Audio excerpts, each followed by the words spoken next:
सभी साथियों को नमस्कार। हिंदी से प्रगत चैनल में आप सभी का पुनः स्वागत है। साथियों, आप सभी की पढ़ाई कैसी चल रही है?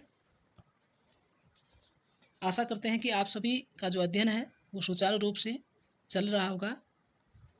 आज हम मार्गदर्शन एवं परामर्शन एवं बुद्धि, व्यक्तित्व, इनके बारे में विस्तार से चर्चा करने वाले हैं, जो परीक्षा उपयोगी अति महत्वपूर्ण होगा।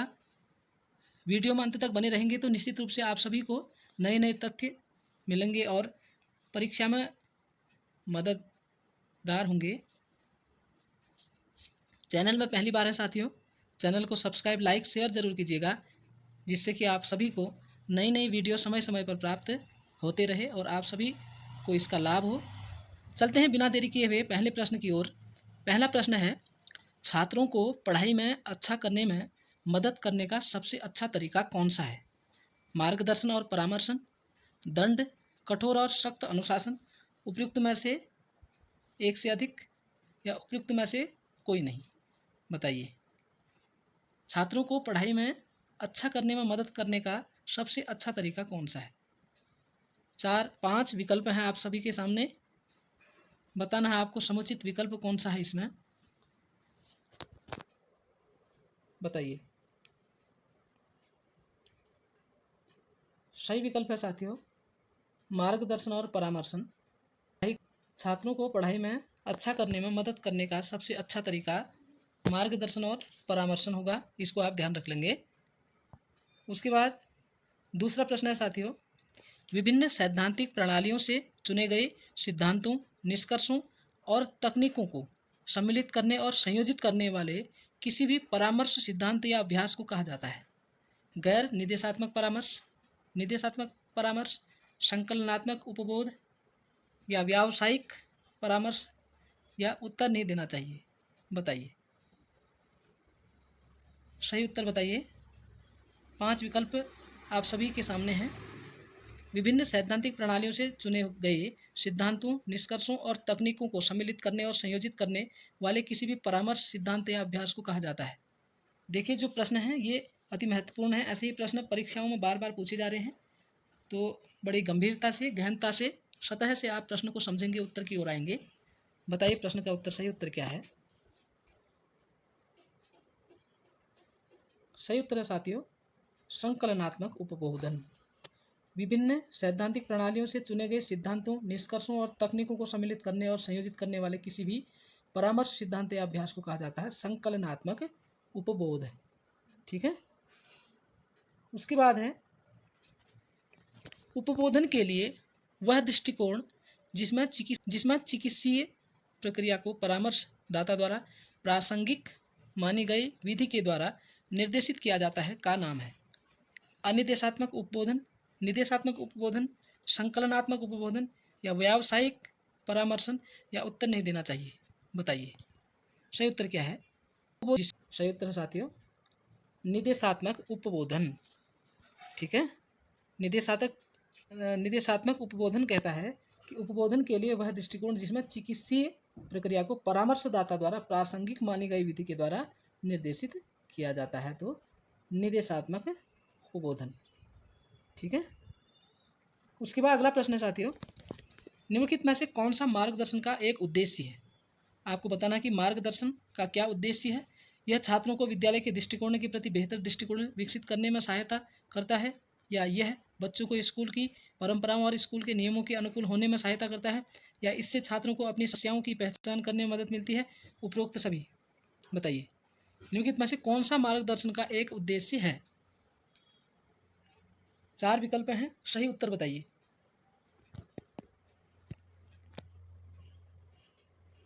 सही उत्तर है साथियों, उपरोक्त सभी। मार्गदर्शन का जो उद्देश्य है यह छात्रों को विद्यालय के दृष्टिकोण के प्रति बेहतर दृष्टिकोण विकसित करने में सहायता करता है। एक, यह बच्चों को स्कूल की परंपराओं और स्कूल के नियमों के अनुकूल होने में सहायता करता है, और इससे छात्रों को अपनी समस्याओं की पहचान करने में मदद मिलती है। अतः सभी विकल्प सही हैं। ठीक है। उसके बाद पूछा जा रहा है, निम्न में से कौन सा परामर्श का एक तत्व नहीं है? साक्षात्कार, विश्वास, वृत्तिक वृद्धि, संप्रेषण। बताइए निम्न में से कौन सा परामर्श का एक तत्व नहीं है। 4 विकल्प हैं। प्रश्न को पढ़िए और सही उत्तर की ओर आइए और नोट भी कीजिए कि कितने प्रश्न आप सभी के सही होंगे। सही उत्तर है साथियों वृत्तिक वृद्धि। ठीक है, परामर्श का एक तत्व साक्षात्कार भी होता है, विश्वास भी होता है, संप्रेषण भी होता है। ठीक है, वृत्तिक वृद्धि नहीं होता है, इसको आप ध्यान रख लेंगे। अगला प्रश्न है निम्नलिखित में से कौन सा एक कथन निर्देशन की विशेषताओं एवं प्रकृति के संदर्भ में गलत कथन है। आपको बताना है कि जो नीचे कथन दिए गए हैं इनमें से गलत कथन कौन सा है, किस परिप्रेक्ष्य में, निर्देशन की विशेषताओं एवं प्रकृति के संदर्भ में। पहला विकल्प है निर्देशन किसी व्यक्ति को खुद को समायोजित करने में सहायता करता है। दूसरा है निर्देशन आत्म दिशा में व्यक्ति के विकास को बढ़ावा देना है। तीसरा है निर्देशन केवल अन्य के प्रयासों के माध्यम से व्यक्ति स्वयं की मदद करना है। चौथा है निर्देशन किसी व्यक्ति को अपना स्थान स्वयं प्राप्त करने में सहायता करना है। बताइए कि कौन सा कथन इसमें गलत है। बताइए साथियों, निर्देशन की विशेषताओं एवं प्रकृति के संदर्भ में कौन सा कथन गलत है। 4 विकल्प आप सभी के सामने हैं, सही उत्तर बताइए।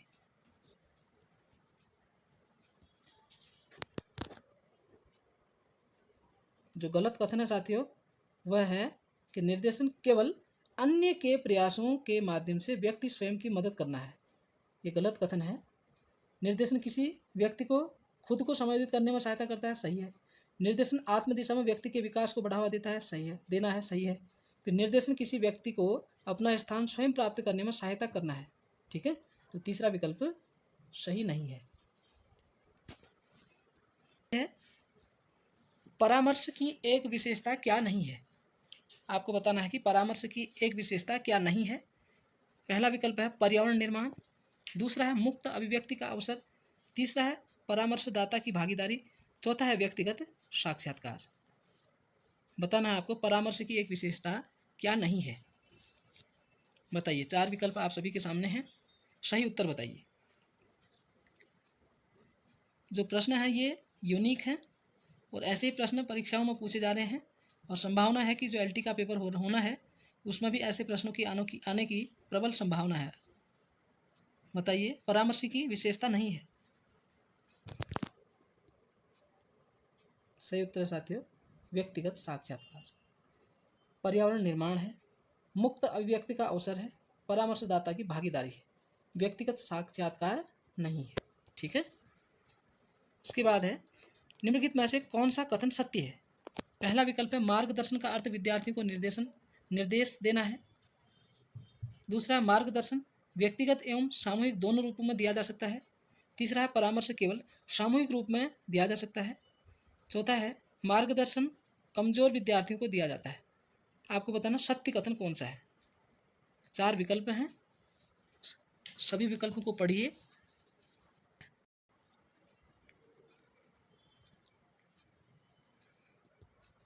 सही उत्तर है साथियों दूसरा विकल्प, मार्गदर्शन व्यक्तिगत एवं सामूहिक दोनों रूपों में दिया जा सकता है।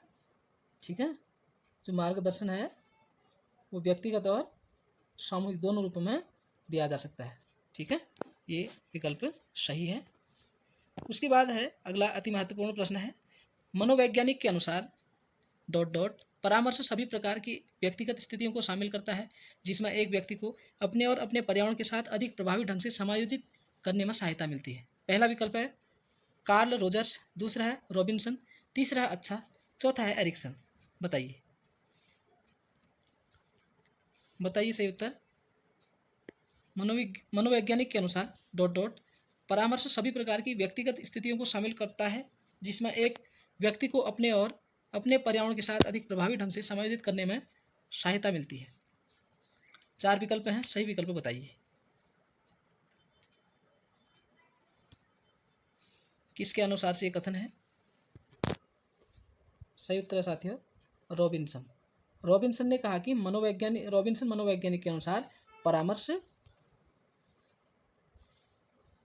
सभी प्रकार की व्यक्तिगत स्थितियों को शामिल करता है जिसमें एक व्यक्ति को अपने और अपने पर्यावरण के साथ अधिक प्रभावी ढंग से समायोजित करने में सहायता मिलती है। ठीक है, ये कहा है रॉबिन्सन ने।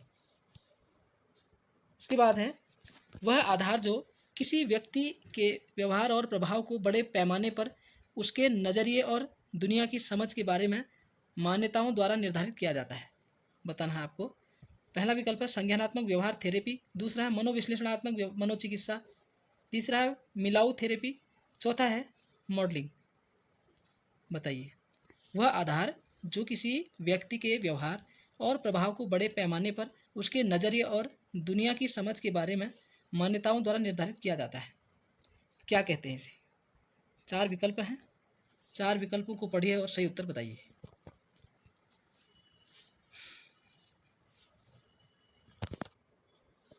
सही उत्तर है साथियों संज्ञानात्मक व्यवहार थेरेपी। ठीक है, संज्ञानात्मक व्यवहार थेरेपी कहता है कि वह आधार जो किसी व्यक्ति के व्यवहार और प्रभाव को बड़े पैमाने पर उसके नज़रिए और दुनिया की समझ के बारे में मान्यताओं द्वारा निर्धारित किया जाता है। ठीक है, संज्ञानात्मक व्यवहार थेरेपी। उसके बाद है निम्नलिखित में से क्या परामर्श का एक सिद्धांत है? आपको बताना है कि जो 4 विकल्प हैं इनमें से परामर्श का एक सिद्धांत बताना। बाहरी दिखावे का निदान, व्यक्तियों की स्वीकृति और समझ, सामुदायिक आवश्यकताओं के अनुसार कार्यक्रम का लचीलापन, सभी व्यक्तियों को सहायता प्रदान करना। बताइए। निम्नलिखित में से क्या परामर्श का एक सिद्धांत है? 4 विकल्प हैं, पढ़िए और सही उत्तर बताइए।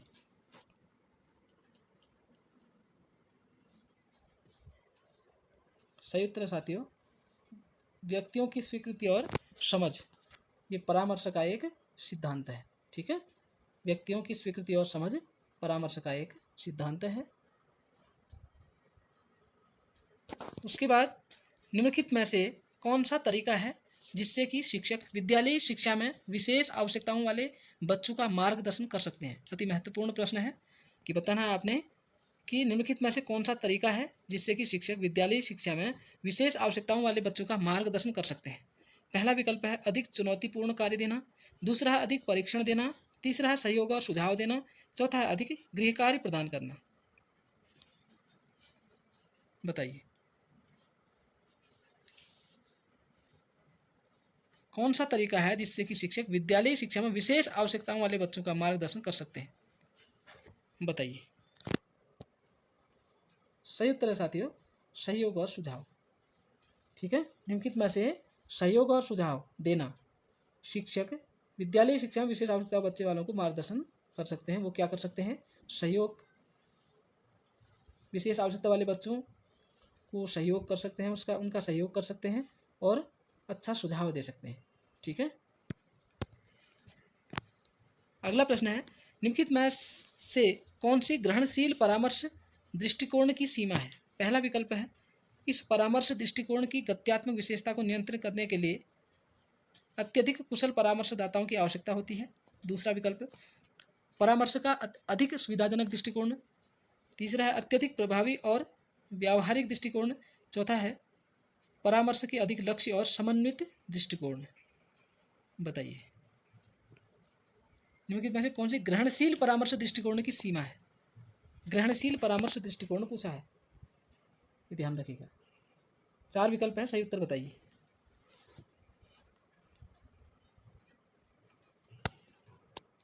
सही उत्तर है साथियों इस परामर्श दृष्टिकोण की गत्यात्मक विशेषता को नियंत्रित करने के लिए अत्यधिक कुशल परामर्शदाताओं की आवश्यकता होती है। ठीक है, किसमें? ग्रहणशील परामर्श दृष्टिकोण में। ठीक है, इसका उत्तर पहला होगा। उसके बाद है एक मार्गदर्शन सेवा के दौरान प्राप्त होने वाली मदद ग्राहक छात्र को डॉट डॉट के लिए मिलती है। पहला विकल्प है समाधान करने, दूसरा है ग्राहक की ओर से निर्णय लेने, तीसरा है राय अधिरोपित करने, चौथा है लक्ष्य निर्धारण और समस्या समाधान पर ध्यान देने। बताइए एक मार्गदर्शन सेवा के दौरान प्राप्त होने वाली मदद ग्राहक छात्र को डॉट डॉट के लिए मिलती है, क्या मिलती है आपको बताना है। सही उत्तर बताइए।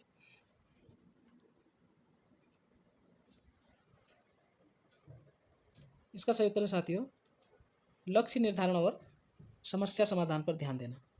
कि एक मार्गदर्शन सेवा के दौरान प्राप्त होने वाली मदद ग्राहक छात्र को लक्ष्य निर्धारण और समस्या समाधान ध्यान देने के लिए मिलती है।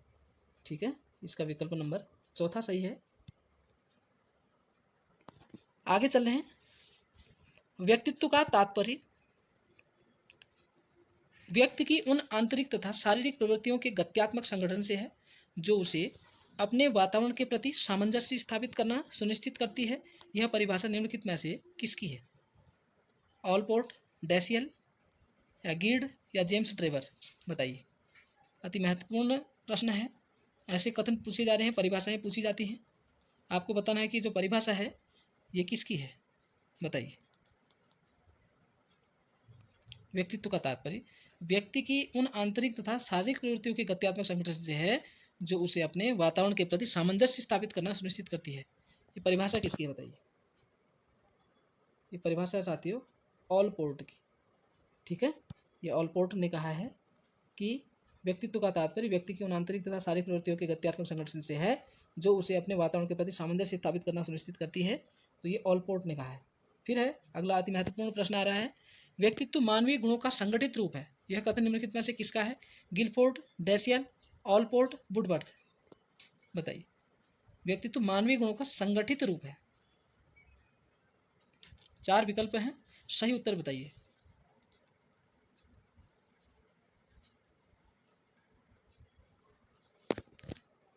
सही उत्तर साथियों गिलफोर्ड। गिलफोर्ड ने कहा कि व्यक्तित्व मानवीय गुणों का संगठित रूप है। ठीक है, ये ऐसी परिभाषाएं आपको याद करनी पड़ेंगी, रटनी पड़ेंगी, क्योंकि ऐसी परिभाषाएं कई बार पूछी जाती हैं, पूछी जा रही हैं, इसको ध्यान रखेंगे।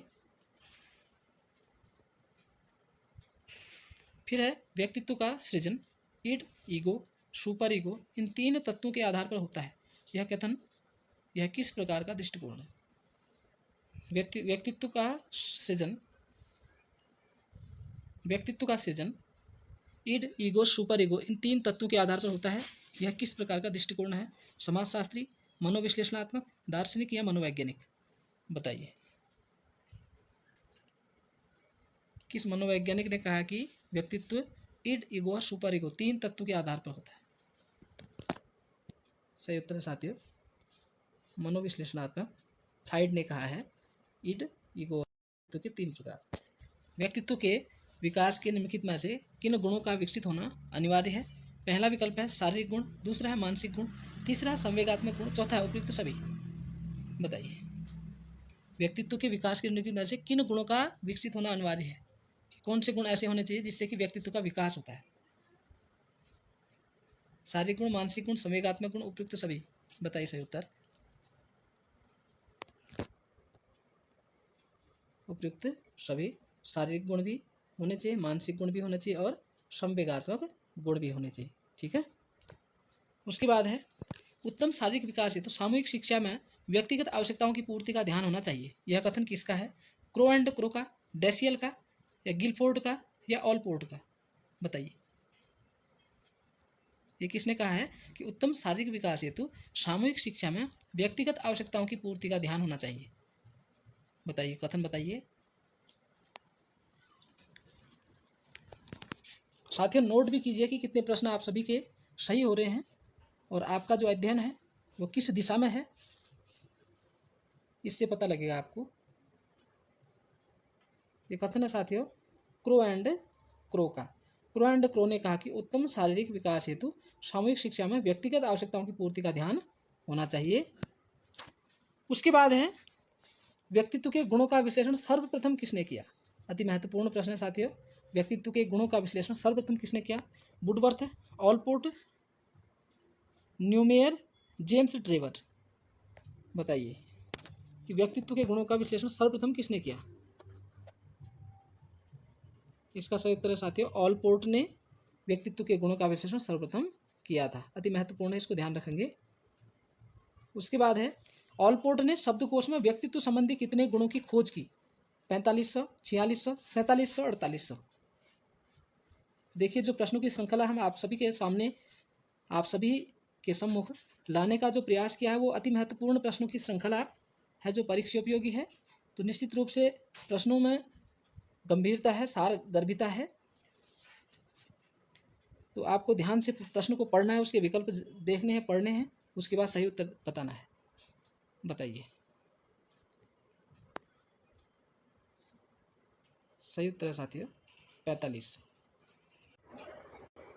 अगला प्रश्न है साथियों, व्यक्तित्व के मनोविश्लेषणात्मक सिद्धांत के प्रतिपादक कौन है? फ्रायड, सेल्डन, आरबी कैटल, बिसेंज और बिसेंज। बताइए मनोविश्लेषणात्मक सिद्धांत के प्रतिपादक। पूर्व में हम कई बार चर्चा कर चुके हैं, तो इसका सही उत्तर है फ्रायड। मनोविश्लेषणात्मक सिद्धांत के प्रतिपादक हैं। ठीक है, फ्रायड ने व्यक्तित्व के 3 प्रकार बताए हैं, इड ईगो, सुपर ईगो।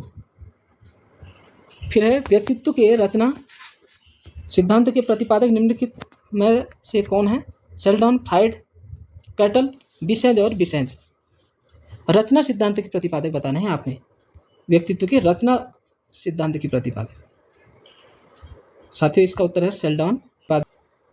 उसके बाद है सी जी जुंग ने व्यक्तित्व के कौन से प्रकार बताए हैं? बहिर्मुखी, अंतर्मुखी, उभयमुखी, उपयुक्त सभी।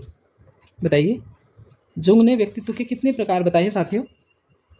इसका सही उत्तर है उपयुक्त सभी, यानी बहिर्मुखी भी है, अंतर्मुखी भी है और उभयमुखी भी है। ठीक है,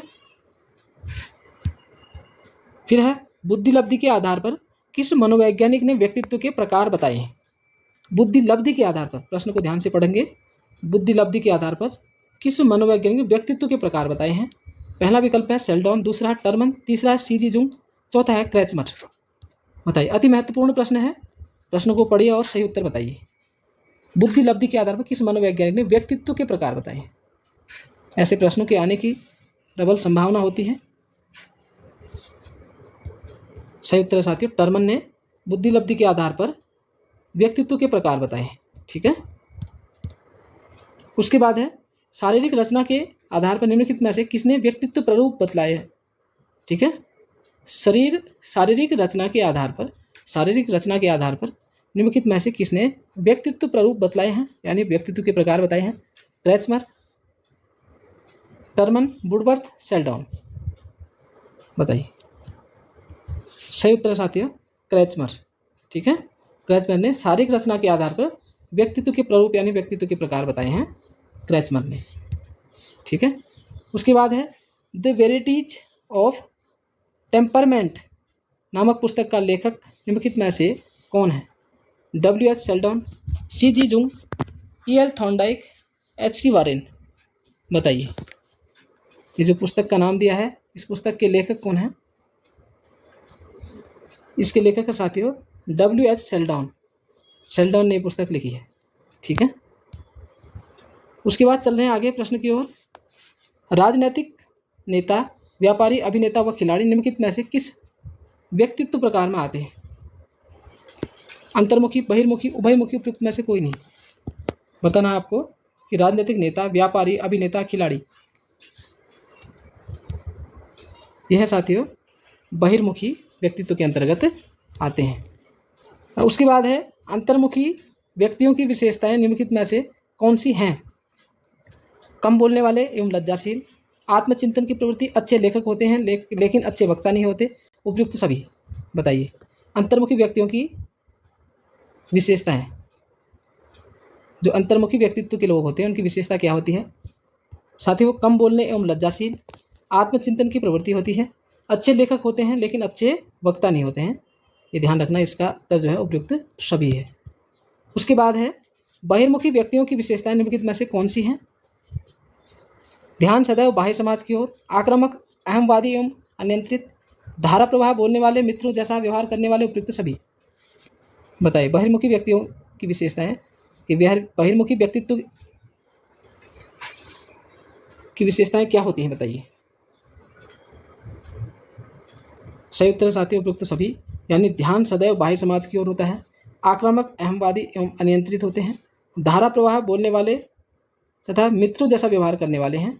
तो ये सभी इसके विकल्प होंगे। उसके बाद है साथियों व्यक्तित्व के मापन की निम्नलिखित में से कौन सी विधियां हैं? व्यक्तिगत विधि, वस्तुनिष्ठ विधि, प्रक्षेपी विधि या उपयुक्त सभी। व्यक्तित्व के मापन की बतानी है आपने कि कौन सी विधि है इसमें। इसका उत्तर है साथियों व्यक्तिगत विधि भी होती है, वस्तुनिष्ठ विधि भी होती है, प्रक्षेपी विधि भी होती है। तो इसका उत्तर चौथा होगा उपयुक्त सभी। अगला है मनोविश्लेषणात्मक विधि में कौन से परीक्षण अधिक प्रचलित है? मुक्त साहचर्य, स्वप्न विश्लेषण क ख उपयुक्त में से कोई नहीं। बताइए मनोविश्लेषणात्मक विधि में कौन से परीक्षण अधिक प्रचलित है?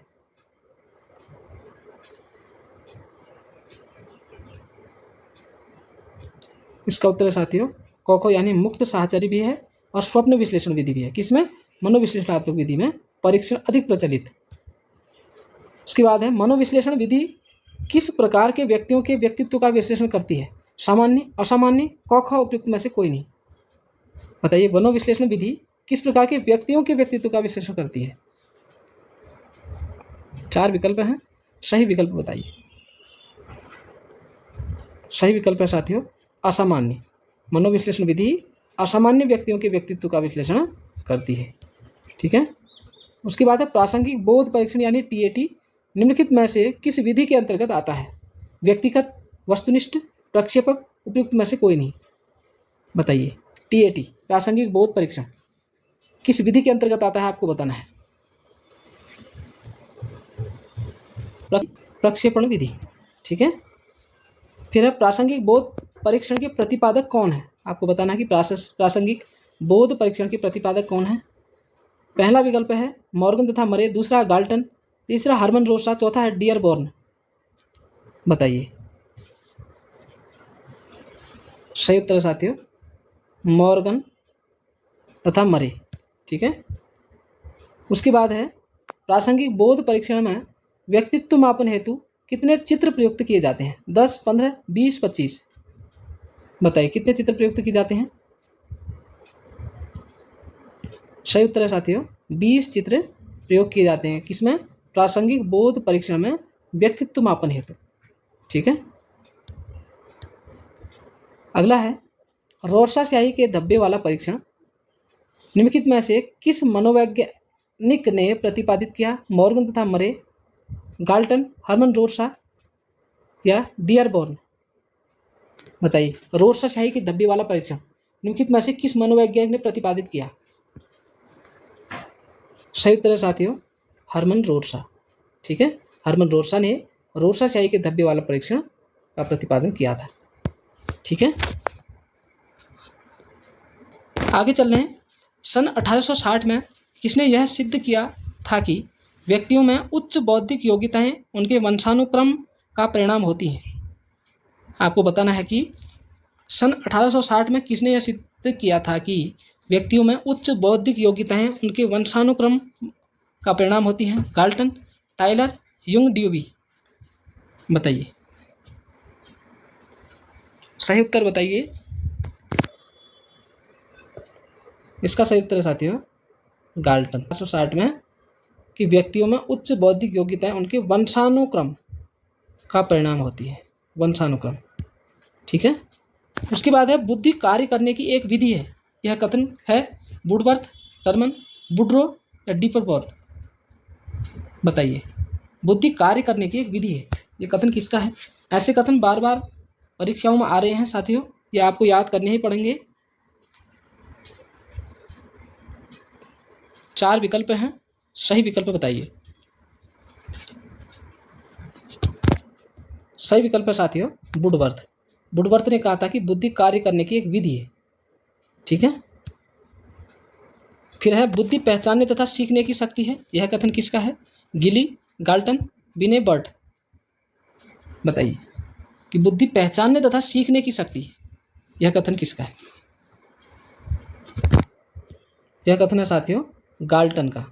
गाल्टन ने कहा था कि बुद्धि पहचानने तथा सीखने की शक्ति है। सही है।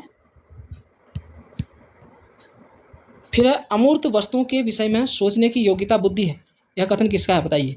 Galton, Thorndike, Buckingham, Terman. अमूर्त वस्तुओं के विषय में सोचने की योग्यता बुद्धि है। ये सभी कथन अति महत्वपूर्ण हैं और परीक्षाओं में ऐसे कथन पूछे जा रहे हैं, बार बार हम आपको बता रहे हैं। तो इन कथनों को आप बहुत ध्यान से पढ़ेंगे, समझेंगे और याद करेंगे। अमूर्त वस्तुओं के विषय में सोचने की योग्यता बुद्धि है। 4 विकल्प हैं, सही विकल्प बताइए। सही विकल्प है साथियों टर्मन। टर्मन ने कहा है कि अमूर्त वस्तुओं के विषय में सोचने की योग्यता बुद्धि है। ठीक है। उसके बाद है एक तत्व सिद्धांत का प्रतिपादक है टर्मन, स्पीयरमैन, बिने, इनमें से कोई नहीं। बताइए। पूर्व में भी हम चर्चा कर चुके हैं एक तत्व सिद्धांत के प्रतिपादक की बात की है हमने, आपको याद होगा साथियों। इसका उत्तर है बिने। बिने एक तत्व सिद्धांत या एक कारक सिद्धांत का प्रतिपादक बिने ने किया है। फिर है, यदि किसी बालक की शारीरिक आयु 10 वर्ष तथा मानसिक आयु 13 वर्ष है तो उसकी बुद्धि लब्धि क्या होगी? 100, 120, 130 या 70? बताइए। शारीरिक आयु 10 वर्ष और मानसिक आयु 13 वर्ष, बुद्धि लब्धि बताइए कि क्या होगी। और हमने बुद्धि लब्धि कैसे निकालते हैं ये भी हमने पूर्व में वीडियो में आपको बता रखा है। प्रश्न पढ़िए और सही उत्तर बताइए। सही उत्तर साथियों 130 वर्ष। शारीरिक आयु, बच्चे की शारीरिक आयु 10 वर्ष है और मानसिक आयु 13 वर्ष है। ठीक है, तो बुद्धि लब्धि होगी 130। ठीक है। फिर है, बुद्धि वह शक्ति है जो हमारी समस्याओं का समाधान करने और उद्देश्यों को प्राप्त करने की क्षमता देती है। यह कथन है वुडवर्थ, स्किनर, क्रॉनबेक, ड्रेबर। बताइए कथन किसका है कि बुद्धि वह शक्ति है जो हमारी समस्याओं का समाधान करने और उद्देश्यों को प्राप्त करने की क्षमता देती है। ये किसने कहा है?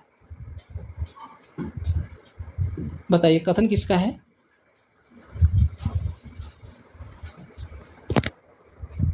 ये कथन है साथियों क्रॉनबेक का। क्रॉनबेक ने कहा है कि बुद्धि वह शक्ति है जो हमारी समस्याओं का समाधान करने और उद्देश्यों को प्राप्त करने की क्षमता देती है। ठीक है, क्रॉनबेक का है। फिर है, बुद्धि के प्रकार हैं अमूर्त बुद्धि, सामाजिक बुद्धि, गामक यांत्रिक बुद्धि या उपयुक्त सभी। बताइए। 4 विकल्प हैं, 4 विकल्पों में बताना कि बुद्धि के कौन कौन से प्रकार हैं, कौन सा विकल्प समुचित उत्तर होगा ये भी बताना है आपको। सही उत्तर है साथियों उपयुक्त सभी, यानी अमूर्त बुद्धि भी होती है, सामाजिक बुद्धि भी, गामक या यांत्रिक बुद्धि भी। ठीक है, तो इसका उत्तर है उपयुक्त सभी। फिर है, बुद्धि के द्विखंड सिद्धांत का प्रतिपादन किया। यह भी पूर्व में हम चर्चा कर चुके हैं। द्विखंड सिद्धांत के प्रतिपादक कौन है? बिने ने, स्पीयरमैन ने, गैरेट ने, थॉर्नडाइक ने। बताइए। द्वितत्व या द्विखंड, बुद्धि के द्विखंड सिद्धांत का प्रतिपादन किसने किया? यह साथियों स्पीयरमैन ने बुद्धि के द्विखंड सिद्धांत का प्रतिपादन किया है। फिर है साथियों, बिने साइमन बुद्धि परीक्षण को संशोधित करने वाले हैं। टर्मन, ड्रेवर या मन या ड्यूवी। बताइए। बिने साइमन बुद्धि परीक्षण को संशोधित करने वाले हैं कौन है साथियों? सही उत्तर बताइए। सही उत्तर है साथियों टर्मन। टर्मन ने बिने साइमन बुद्धि परीक्षण को संशोधित करने वाले थे। बिने साइमन परीक्षण को संशोधित किया किसने? टर्मन ने। आगे है, बुद्धि सापेक्ष रूप में नवीन परिस्थितियों में अभियोजन करने की जन्मजात योग्यता है। यह कथन है स्टर्न, बिने का, बर्ट का, मैकडूगल का। सही उत्तर बताइए। बुद्धि सापेक्ष रूप में नवीन परिस्थितियों में अभियोजन करने की जन्मजात योग्यता नवीन परिस्थितियों में कहा गया है। 4 विकल्प हैं, सही उत्तर बताइए।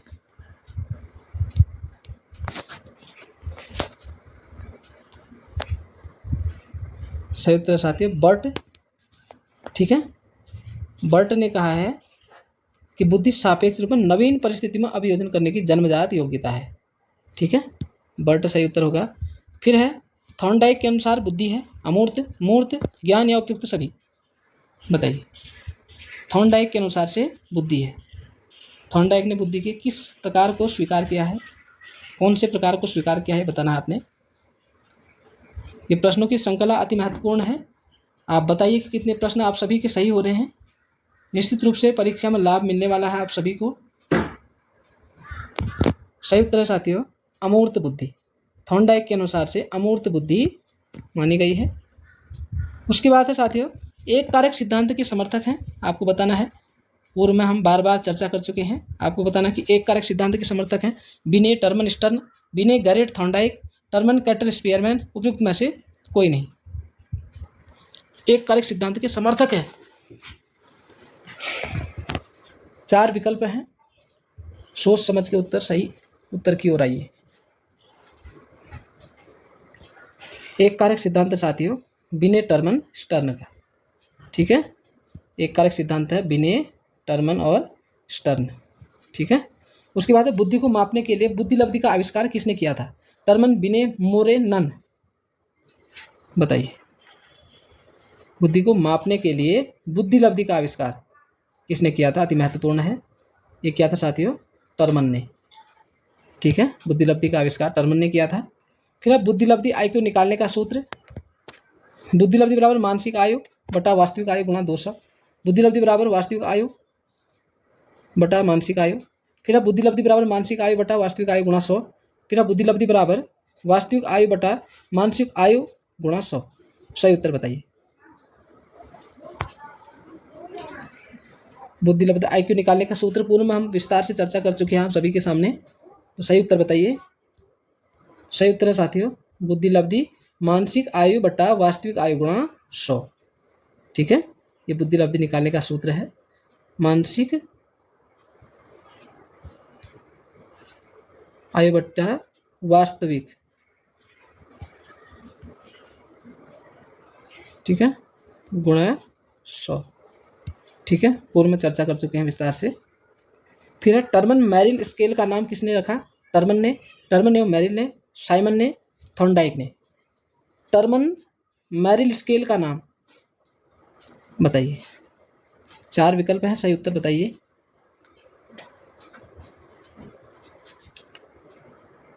सही उत्तर है साथियों, टर्मन मैरिल स्केल का नाम रखा था। ठीक है, टर्मन मैरिल स्केल का नाम टर्मन ने रखा है, इसको भी आप ध्यान रखेंगे। फिर है साथियों, प्रेरक व्यक्ति की वह स्थिति है जो उसे निर्धारित व्यवहार करने हेतु तथा निर्धारित उद्देश्यों को प्राप्त करने हेतु उत्तेजित करती है। यह कथन निम्नलिखित में से किस विद्वान का है? Woodworth, Bernard, Johnson, good.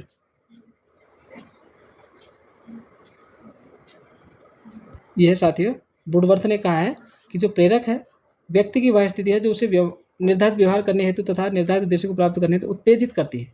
Woodworth. फिर है क्रिया को उत्तेजित करने, निरंतर करने तथा नियंत्रित रखने की प्रक्रिया को अभिप्रेरणा कहते हैं। यह कथन निम्नलिखित में से किसका है? Woodworth, Bernard, Good, Johnson. यह साथियों गुड ने कहा कि क्रिया को उत्तेजित करने, निरंतर करने तथा नियंत्रित रखने की प्रक्रिया को अभिप्रेरणा कहते हैं। अति महत्वपूर्ण कथन है, गुड ने कहा है, इसको भी आप ध्यान रख लेंगे। फिर है प्रेरक प्राणी के अंदर की वे शारीरिक एवं मनोवैज्ञानिक दशाएं हैं जो उसे विशिष्ट प्रकार की क्रिया करने हेतु अभिप्रेरित करती हैं। यह कथन निम्नलिखित में से किसका है? गेट्स, वान्य, मैगोज, गिलफोर्ड, मैकडोनाल्ड्स। बताइए कथन किसका है? पूछा है कि प्रेरक प्राणी के अंदर की वे शारीरिक एवं मनोवैज्ञानिक दशाएं हैं जो उसे विशिष्ट प्रकार की क्रिया करने हेतु अभिप्रेरित करती हैं। यह साथियों गेट्स व अन्य का कथन है ये। ठीक है,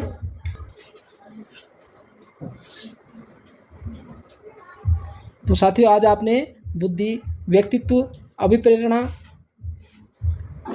और मार्गदर्शन एवं परामर्श, इन 4 बिंदुओं पर विस्तार से प्रश्नोत्तर के माध्यम से, अति महत्वपूर्ण प्रश्नों के माध्यम से विस्तार से पढ़ा।